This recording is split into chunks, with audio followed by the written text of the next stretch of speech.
In today's video, I'm going to teach you how to add JavaScript to Squarespace. If you want to add custom JavaScript to a Squarespace page, the process is actually very straightforward once you know where to look. In this walkthrough, I'll show you how to insert your code using a code block so you can place custom functionality directly into your site content area. To begin, open your Squarespace page editor and go to the section where you want the JavaScript to appear.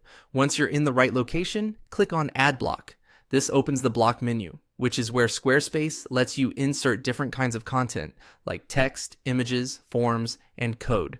Since JavaScript is added through a code block, this is the starting point for the setup. After the block menu appears, type code into the search area to quickly find the correct option. When you see the code block, click it. This will add a code block to your page. Using search here is a helpful shortcut, especially if you don't want to scroll through the full list of available blocks. Once the code block has been added, look for the pencil icon and click it. This opens the editing panel for that specific block. The pencil icon is what allows you to modify the content and settings of the block after placing it on the page.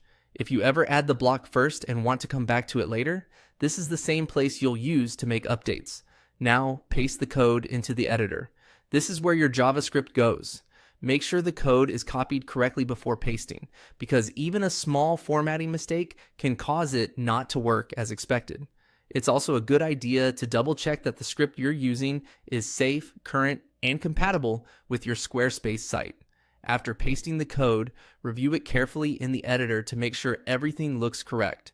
If your script depends on other elements on the page, confirm that it's being placed in the right section. That can make a difference in how the script behaves once the page is live. And that's it. You've added JavaScript to Squarespace using a code block.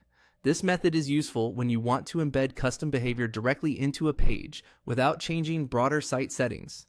If you follow these steps carefully, you should be able to insert your script quickly and keep your page organized at the same time.